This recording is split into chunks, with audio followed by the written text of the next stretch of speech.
Natikman mo na ba itong isa sa masarap na lutong Kapampangan? So for today's video ay samahan niyo po akong magluto ng isa sa paborito kong lutong Kapampangan. Ito po ay ang kilayin.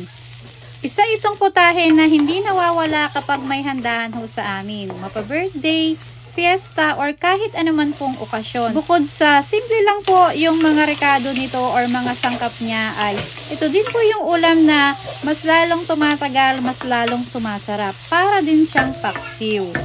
Magigisa lang po tayo dito ng bawang at sibuyas. Mas maraming bawang at sibuyas po, mas masarap po yung ating kilayin. At pagkatapos, ilalagay na ho natin yung minarinate natin na atay ng baboy tsaka pork belly kanina. Minarinate po natin yan sa suka, salt, pepper, yung pepper powder po. Tapos, nilagyan natin yan ng sibuyas din at saka dahon ng laurel. At nag-add din po ako dyan ng konting patis. Tapos, haluin lang po natin yan ng maayos at takpan.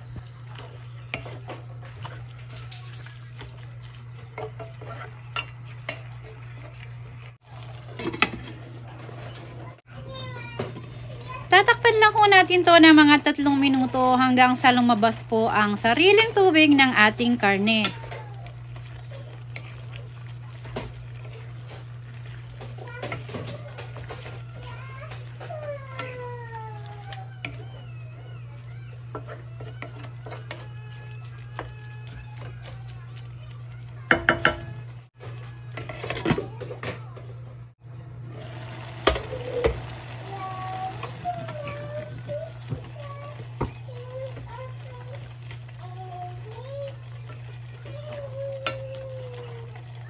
Sa punto na to, lumabas na po yung sariling tubig ng ating karne at mag-a-add pa po tayo ng konting tubig dyan para pampalambot po sa ating niluluto.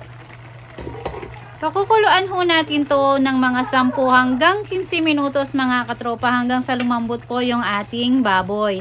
Mas masarap po sa kilayin ay yung nagmamantika. Kaya yung tubig po na nilagay natin ay hayaan lang ho natin siyang mag-reduce hanggang sa lumabas din po yung sariling mantika ng ating baboy. Sa punto na to, heto na po yung sinasabi ko kanina sa inyo na mas masarap po yung kilayin yung nagmamantika. Katulad ho nito, wala na po siyang tubig. Lumabas na yung sariling mantika ng ating baboy. Kaya mga katropa, okay na ho ito.